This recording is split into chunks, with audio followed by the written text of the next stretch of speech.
panel discussion, which is sponsored by Kaspersky. The topic is Trust and Transparency as the foundation for cyber resilience. And for this, I may call upon Ms. Genie Sugene, Head of Government Affairs and Public Policy, Professor N.K. Goyal, Chairman, Telecom Equipment Manufacturers Association of India, Professor Dr. Nishakant Ojha, Advisor, Cyber and Aerospace Security and Counter-Terrorism, Dr. A.K. Garg, Advisor, Koan Advisory Group.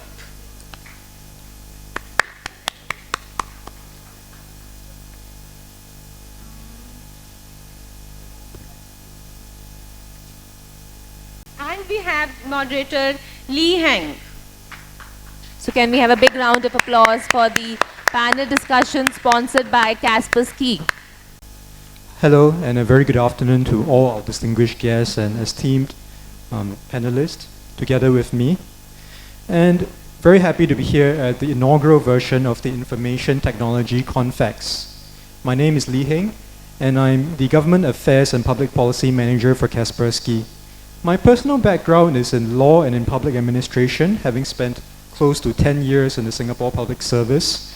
But when I joined Kaspersky earlier this year, I was really deeply intrigued by the idea of transparency, how we open up our source code of our flagship products for inspection, how we regularly publish the request for data that we receive from regulatory bodies, and how we conform to the ethical principles for vulnerability disclosure. Because transparency is not intuitive, having to be transparent about the threats faced by one's own organization and sometimes the shortcomings in information sharing practices may seem like something very daunting. But we have also seen the signs of this changing. Having the right degree of transparency can encourage right mitigative measures against cybersecurity risk and timely reporting of cybersecurity incidents. Just to cite two examples that we draw from the US as well as the EU. In the US, there's the Cyber Incident Reporting for Critical Infrastructure Act, put in place guidelines for all critical infrastructure companies, including food and agriculture and financial services to report cybersecurity incidents like ransomware attacks. And in Europe, the draft Cyber Resilience Act introduces elements of increased transparency with requirements for manufacturers of hardware and software products to actively report exploited vulnerabilities and incidents throughout the life cycle of the product. These are small but gradual steps in recognition that transparency is a sign of strength rather than an expose that shouldn't be seen unfavorably. Now, Genie has in her keynote speech just now shared extensively about Kaspersky's Global Transparency Initiative and how we can form the building blocks for cyber resilience. But in today's panel, I hope to take the discussion even further to talk about the how transparency can be promulgated as a best practice for the information technology industry to achieve cyber resilience for all. And I have with me together a panel of eminent speakers representing experiences from government, research and academia, trade associations, and industry itself. So first, our keynote speaker earlier today, Ms. Genie Sugene, Head of Government Affairs and Public Policy for Asia Pacific, Japan, Middle East, Turkey, and Africa. And she is also known as my direct boss. Professor N.K. Goyal, Chairman of the Telecom Equipment Manufacturers Association of India, and President of the Communication, Multimedia and Infrastructure Association of India. Professor Nishakant Ojha, Advisor for Cyber, Aerospace, Security and Counter-Terrorism in West Asia and Middle East. And Dr. Garg, Advisor to Koan Advisory Group and a seasoned technocrat and former Senior Director in India's Ministry of Electronics and Information Technology. And I'm confident that this diversity of backgrounds and positions will provide for a robust discussion to generate actionable ideas for how the values of trust and transparency can be promulgated for the cybersecurity industry. Let me just start by asking Dr. Garg, We've talked about the US Cyber Incident Reporting for Critical Infrastructure Act and EU's Draft Cyber Resilience Act, and how these would compel organizations to share some of the threats that they are facing. But do you see this happening in India, and why or why not? Thank you, Heng, and thank you to be part of this panel for Kaspersky. I know you're doing some wonderful work around cybersecurity. Let's understand, as the economy moves from the physical to digital, and the global economy will become 20% of the total economy to be digital by next 2 to 3 years, and India also talks about $1 trillion digital economy by 2026-27. If digital becomes central to the growth of an economy, cybersecurity becomes one of the critical factors to bring trust into that ecosystem. And then the cybersecurity not only requires products like yours, but also requires the ethics around the cyber infrastructure. The key, like what you said about companies sharing their cyber threats and cyber incidences, basic mindset of today is that it shows the lack of competence in an organization. But understand that if there is an incident around you, it doesn't show a lack of trust. But if there are many such incidences happening in future, that can be catastrophic. So sharing data around the incidences is important. Sharing data around organizations to some central authority or to the public is important, but more important is countries exchanging data with each other. Most of the countries have certs. US has what you talked about as CCR as an ethics model for the certs. EU has a resilience framework.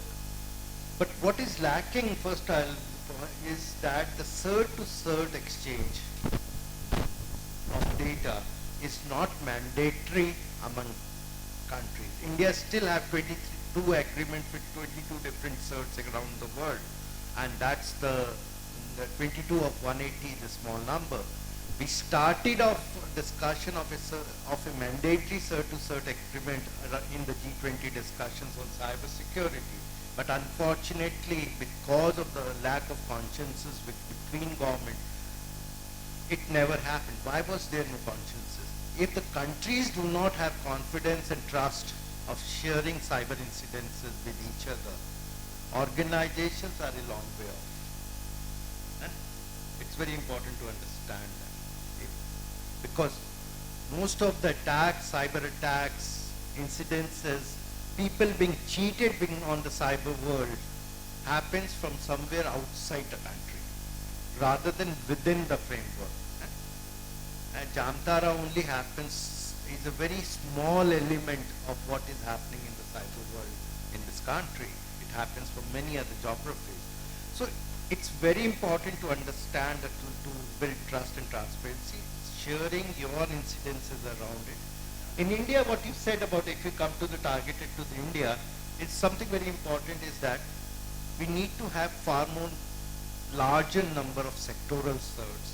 We need to have federal certs, and they need to create specific frameworks for the industry and the public sector that is around it. Right now, the sectoral cert exists in the finance sector, and that's too in a very nascent stage in India. But once that happens, which is part of the 2020 cybersecurity policy of this country, the trust and transparency as a framework which has to happen, it's a necessary ingredient of a future digital world. Happening in India or not happening in India is not a question that will not happen. It has to happen if you have to have a trusted digital framework, which the Minister Rajiv Chandrasekhar regularly talks about in his discourses around building trust in the internet. Thank you. Very much, Dr. Garg. I think it's enlightening that you bring the discussion to another level to talk about how we should be looking at a country level and how this reflects the capabilities of companies within each of these countries as well. Maybe for the next question, I can direct to Professor Nishakant. Given your expertise in research, how do you think the balance should be struck between transparent practices and retaining the competitive advantage from an organization's information? Thank you, Lee, and heartful thanks to Genie to give me such floor, because nobody called me on the floor. I speak very bluntly, so they avoid me. Let them. The only problem is that what the question you have asked me is that the balance should be struck between the transparent practices. We have seen that the problem which is pertaining and what's the blockage, what basically is there, which is creating a kind of a hurdle, a bottleneck between the information needs to be passed to the CERT, which my colleague was telling about that. There is a lack of synergy. And it's the lack of synergy is by nature also, and it's legitimate also. My data belongs to I cannot share it with anybody else.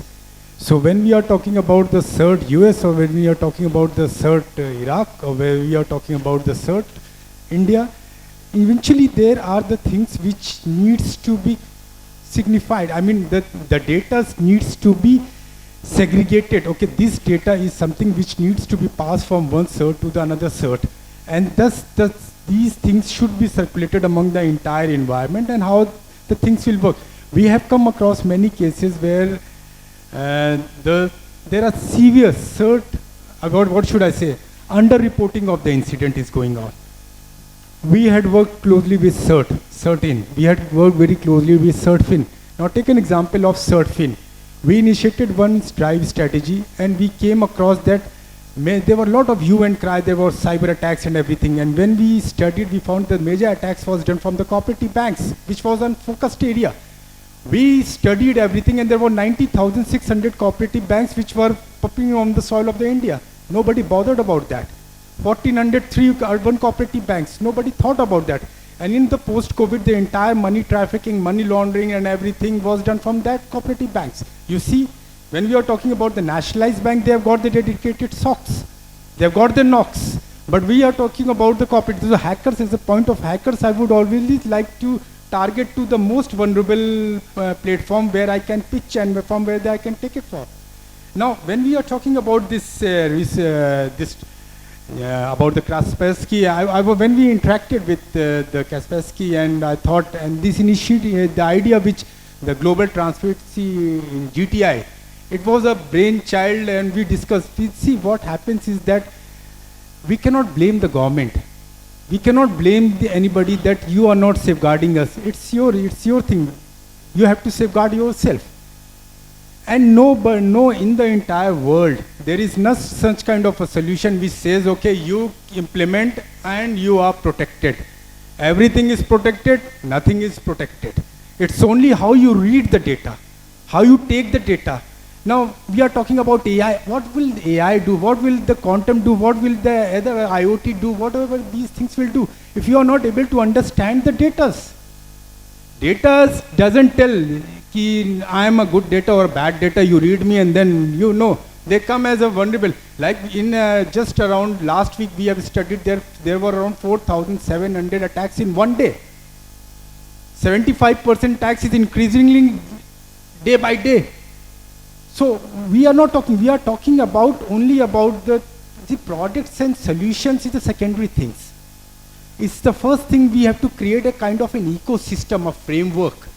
Now where we are lacking basically, I have identified that we are clueless about our SOPs. We are clueless about our digitalization strategy. We are clueless about our network architecture. Who will tell you? You cannot, nobody will come and bang your door and say, okay, I'm here, you take my advice and I'll create a network. It differs, it changes from platform to platform. So what we thought, let's create a kind of a brain, kind of a center for excellence, and then we can work together, because we alone cannot do anything. The government cannot do anything unless we have got a co-shoulder of the private entity. So we thought, let us create a kind of a center for excellence, and these center for excellence will co-shoulder to the different organizations, different private entities, different cybersecurity companies, and then we can come up with a kind of a predictive solutions which we can leverage into the different floors of the of critical infrastructure or different corner or 360-degree corners of the country.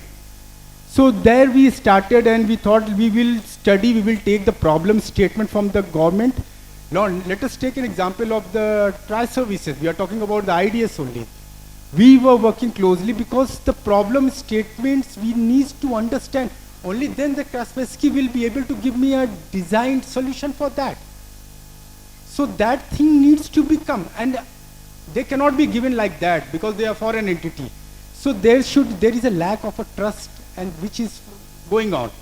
So I think, we should have a kind of a multidisciplinary approach to these cyber resilience, and we should have a kind of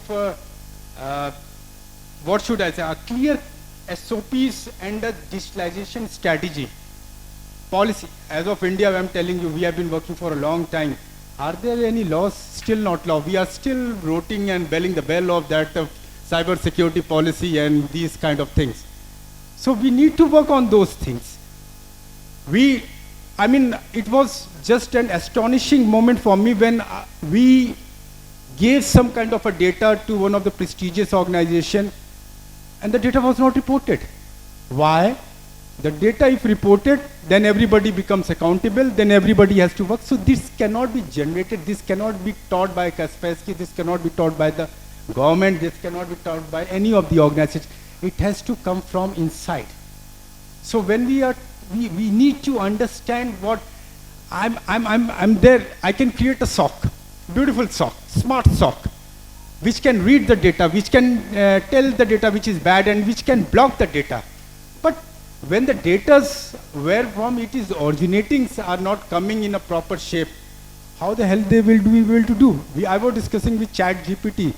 I said, what you are doing? You are not doing nothing. You are just integrating the APIs and you are pulling the data which we are giving you.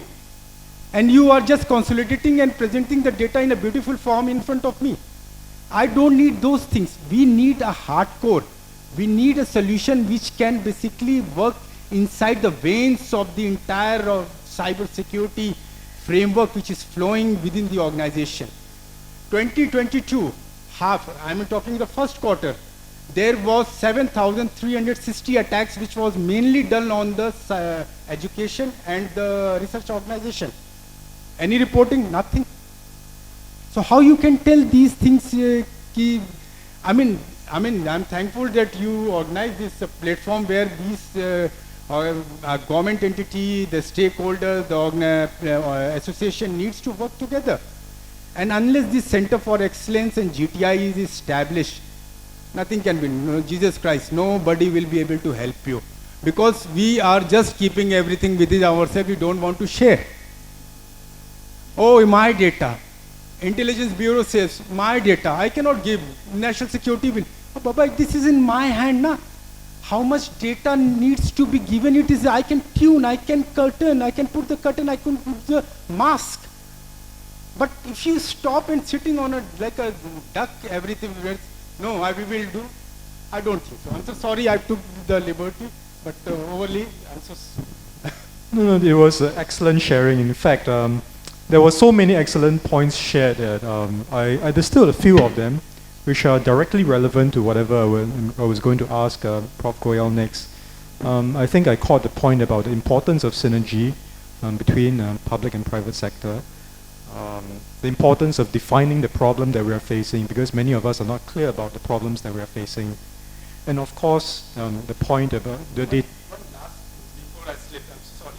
I was discussing with a very top organization here. They say, Doctor, you don't know, this is a matter of the national security. I said, for the last 30 years, we have been sitting like this of the national security. If we don't allow the private entity or the brainchild or the startups or the MSMEs or the institution, academia, we will not be able to do. A bureaucrat is simply comes for 3 years, maximum 5 years. Till the time he is groomed up, he is relocated. When Anurag we have been discussing, I was discussing with late Bipin Rawat. I told him, sir, he said, we cannot do this as a policy. I train the defense people till the time they become, the posting comes. They are gone. Again, we are back to zero. So how we can become strong? So that is one of the area which I think my colleagues should take it forward to the different floor and tell them. So that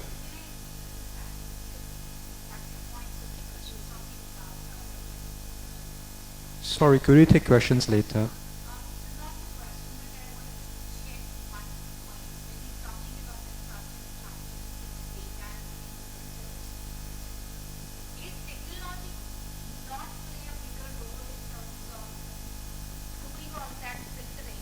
And just saying that you do not, I cannot share the data. That's not the real answer of the problem which we are discussing at hand. Don't we think that technology can play a greater role in regulating rather than just saying that we cannot share the data? See, technology is basically, what should I say? It's a complementary device for us, a complementary platform, but it's not a supplement for the human brains. Last mile dependency is always on the human brain. I did my postdoc in artificial intelligence in year 2013. 2023 we started talking about these things. See the gap where we are. Not technologies, how the technology will understand whether it is a good data or the bad data. That algorithm, that parameters, that codings and everything you have to give, na? Only the machine will say, okay, now you have given, I had studied the pattern. Now in future, if these kind of data comes, I will immediately give you an option and I can tell you, okay, the weighted average of the bad data is somewhere around 80%. Now you take the call. Technology never tell you to take the decision. It will take you to reach a decision. Absolutely. So whether you are talking about quantum, yeah, so that that's we have been fighting with because now US CERT is closely working. He has all the data of mine, but I don't have any data of his. So we are talking about everybody is just, so we need to move forward. GTI, we proposed many center for excellence in the academia, universities, institutions also. Please create a center for excellence which will be non-commercial, and where the data subset should come. Just one, we got one assignment that's basically about the voice interception, and that's mother was AI only. So we need to fetch the data on the border areas and then convert into text form.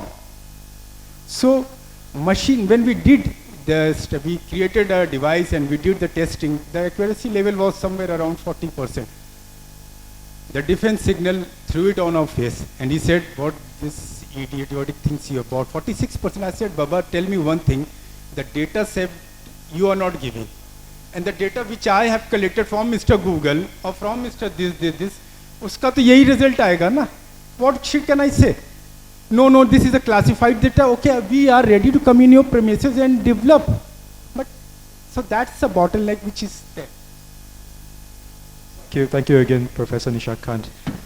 You've made a very strong case for how different stakeholders, industries, academia, all have to be involved in this. And it dovetails into the next question that I wanted to ask Professor Goyal.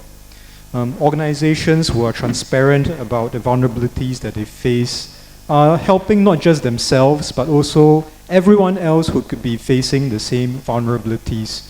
So given your background from TIMA as well as CMAI Association, how do you think we can tap on the power of trade associations to promulgate this message to the members? Thank you very much.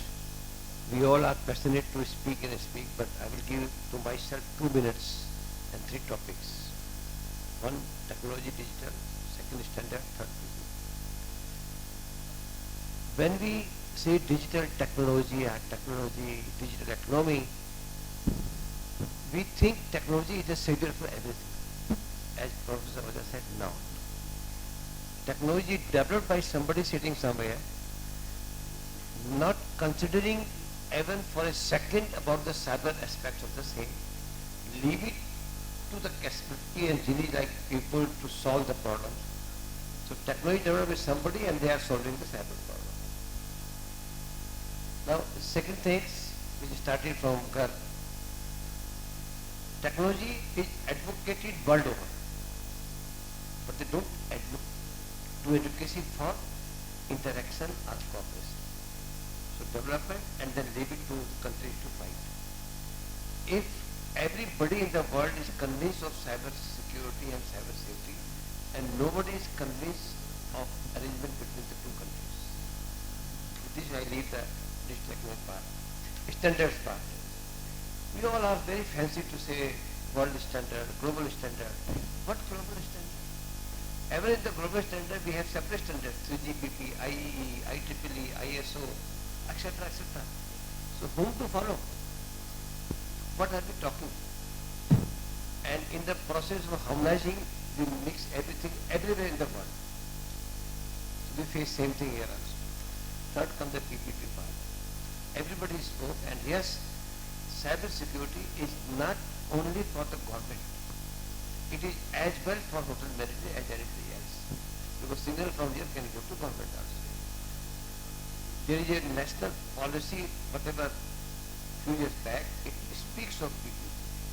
Our Prime Minister speaks of PPP in cyber, but we don't know why. That's all I say for the timing. Thank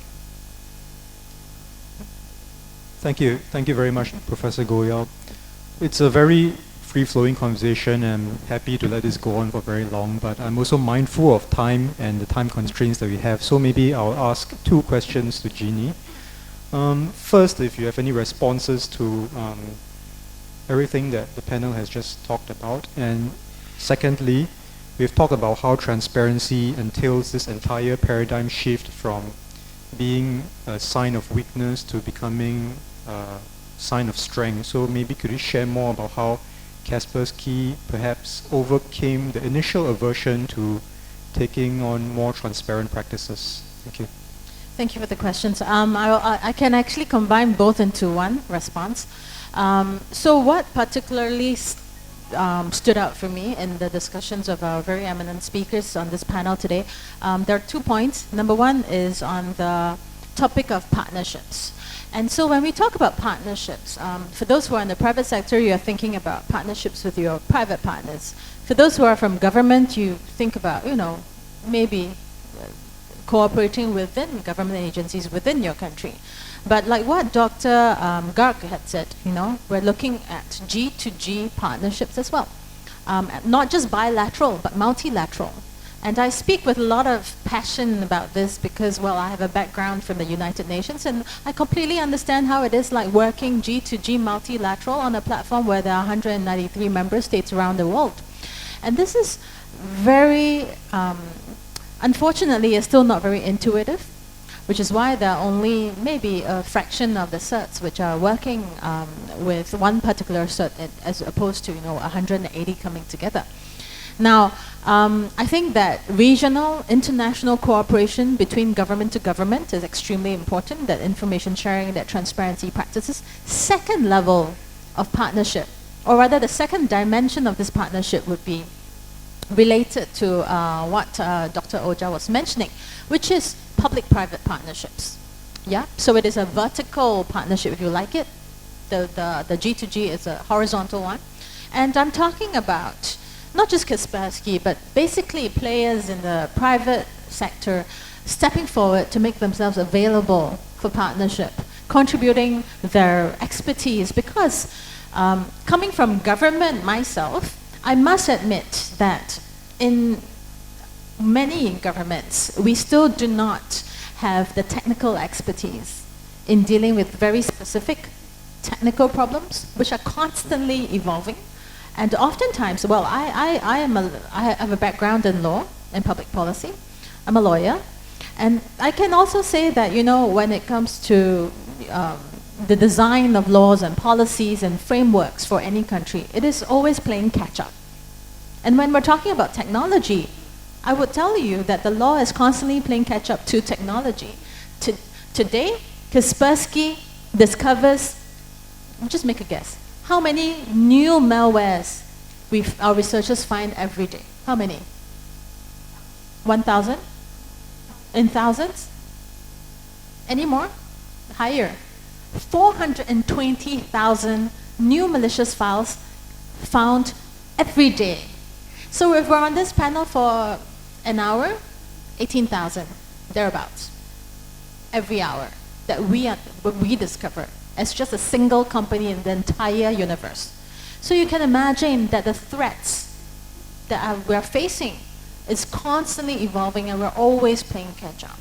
And I'm talking about new, unique, malicious files. So for instance, if, God forbid, my mobile device gets hacked into by a particular malware, God forbid again, yours also, by the same malware, it's not, and maybe 20,000 other people, it's not counted as 20,000.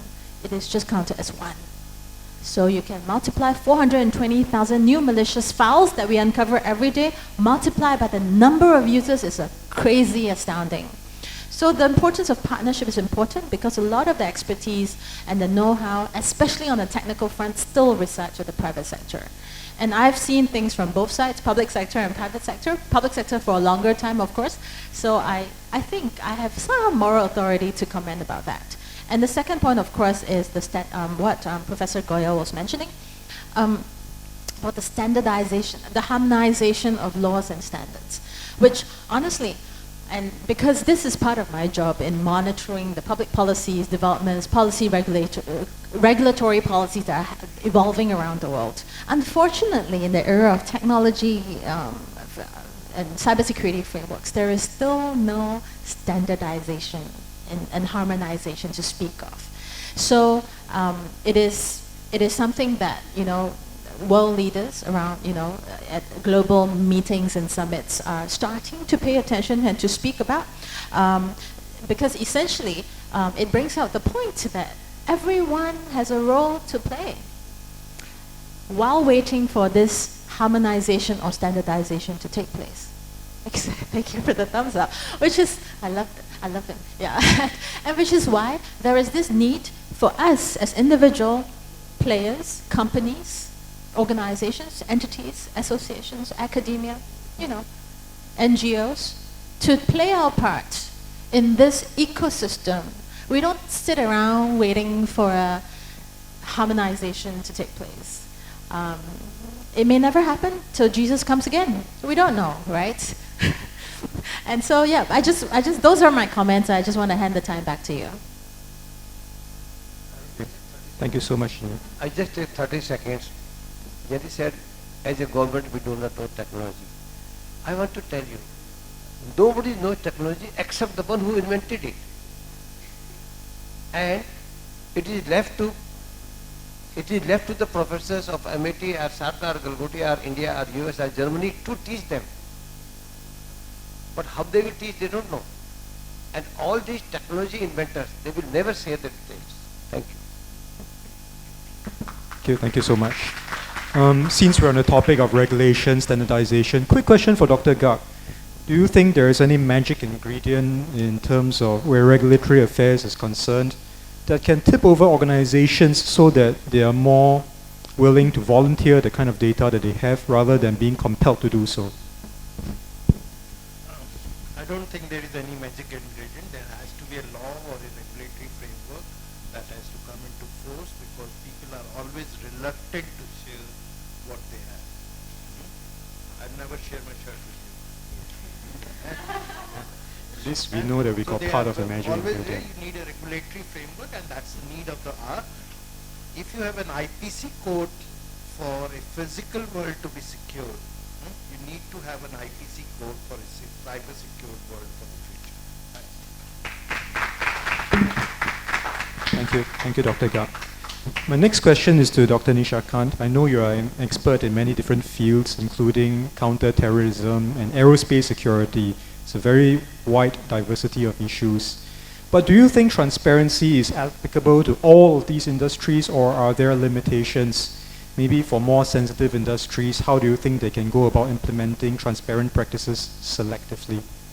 Yeah, there is a kind of a bottleneck again in the field of counter-terrorism when we are talking about the data are not really shared. I'll give you one example of the government of UAE. There was one incident happened with a financial organization and the data which they have got were not able to get it at a concluded level because the data was not vetted by the counter agencies in Scotland. That culprit was there in the Scotland, they know, but the data which they were giving, that's basically the regulatory and the blockage which is happening. In fact, what I'll just try to tell you in cut short, that how the technologies. Now, there came the role of the cyber. So, but we again, by the different modes of the cyber arts and warfare, we were able to get into the system, and we identified that the person is there in the Scotland. That was a joint operation between the Interpol of the two countries. And we informed the UAE government that, okay, the culprit is there at this particular coordinate, at this particular location. Now, the question was that, are you trusting these data which you have collected from the machines? Because we didn't move from our soil, from our boundaries. We just took the help of them. Your all the kind of spoofing, your social engineering, penetration testings. We hacked something. So there, yeah, it was a big question mark which got. So there was a team which was sent there. They stayed there for 5 days and they checked on all the parameters on which the report was created. After the human confirmation, then it was passed to them, and then the boy was picked up. So that was, it's a counter-terrorism again is having, the informations are not shared with anybody. We, as an of India, we are not the members of the Budapest Convention. Still now we are belling, we are pleading, because a lot of, it's a geopolitical issue why it is not happening. But unless, like you talk about the Five Eyes, they are running effectively. We have not become the member of the Five Eyes. We have just become an observer of the Five Eyes. So that's a bottleneck which is pertaining everywhere. Now, counter-terrorism, or whether we are talking about the radicalization, whether we are talking about A, B, C, whatever is there, I just want to make one thing very clear about the cyber. Cyber is not a new stream. Cyber is one of the integral element of the ICT which was prevailing 40 years back. So only the abbreviations and the definitions have changed. AI was used in the World War II. Quantum was used in somewhere around 20, 30 years back. So we are not doing anything magic. We are just changing the face, the curtain, and we are adding the value addition in that to ease our requirement. So, I mean, again, I'm just want to tell you that there is nothing like that. Government is also very peculiar. I mean, it should not be like that. You create a kind of roadmap and you said follow. It cannot be followed for everybody. Your all critical infrastructure changes. Your oil industry changes, your airport industry changes, your power changes. One thing which is lacking, I just wanted to flag it, and it should be brought into the notice of the government. Sir is there, he is on the different floor. We don't have any, you can say, contingency mechanism.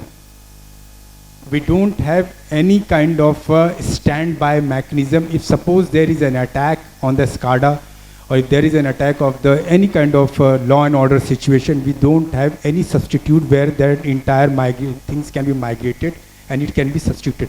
There the role of your resilience, it comes, the transparency resilience. So government should work, because suppose there is an incident which happens in Haryana. Some incident is happening. Now what, there is no measures. Unless just to cut down the internet and everything. We don't have any remedial measures for that. Okay, we can cut this, but with the procedure, the routine, everything should be keep on going. No, when we stop everything. So that is some of the things which we want to tell. Now again, about that, when we are talking about the financial fraud, we are talking about the cooperative banks. When we discussed with the agencies, they said, okay, create a SOC, and covered everything. I said, one fine morning you get up and you say, it's 90,600 banks.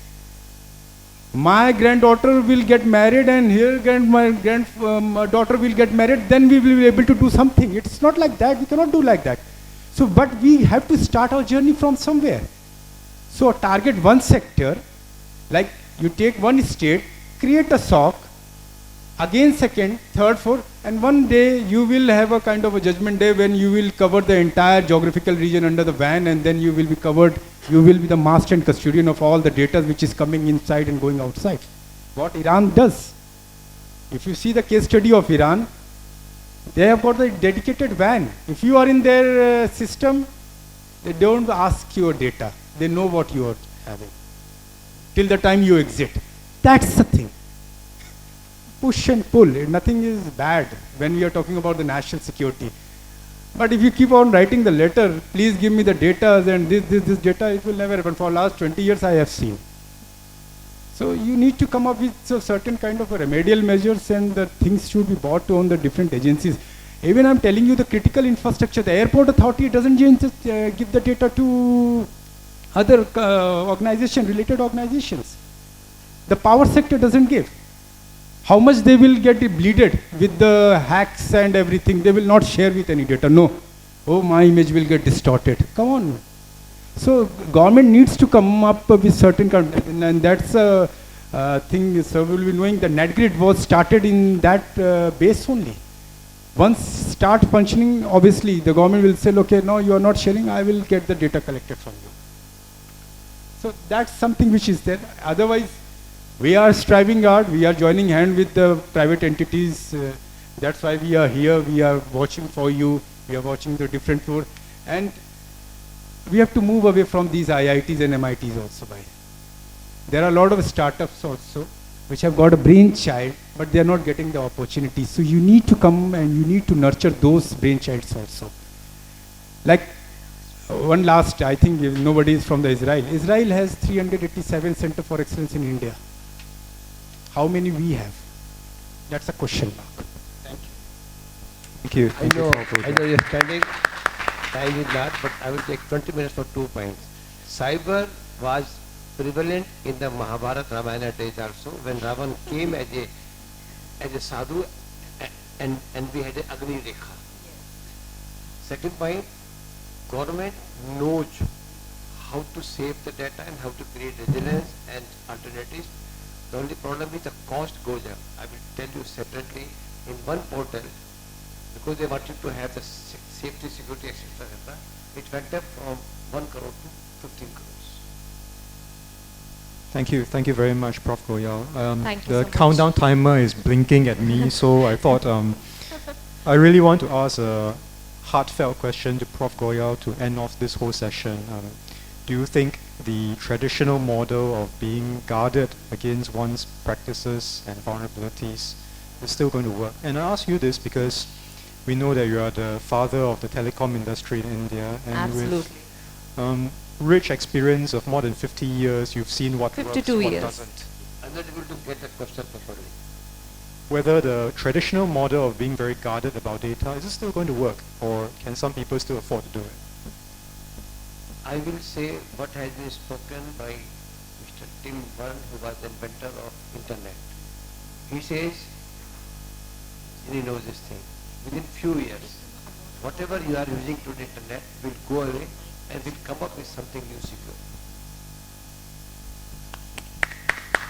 Very much. And I'd like to just thank all my eminent panelists for your contributions today, and we hope that today's panel is just the start of a conversation about how transparent practices can be promulgated, and it's certainly not the end of a conversation. Thank you so much. Thank you, so panelists, much. for your time and invaluable insights. Okay, I would request Mitali to be present on the stage to felicitate the panelists and the moderator.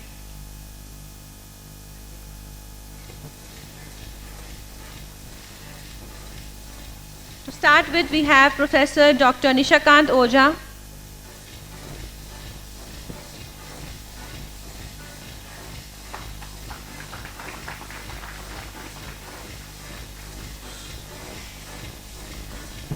Dr. A.K. Garg.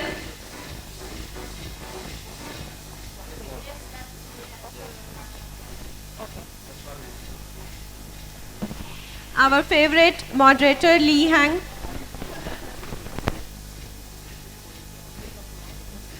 Please have a big round of applause.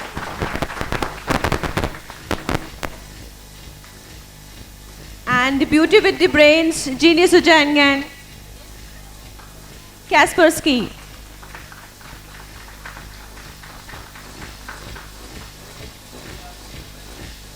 Father of the telecom, Professor N.K. Goel. Abhinandan, sir.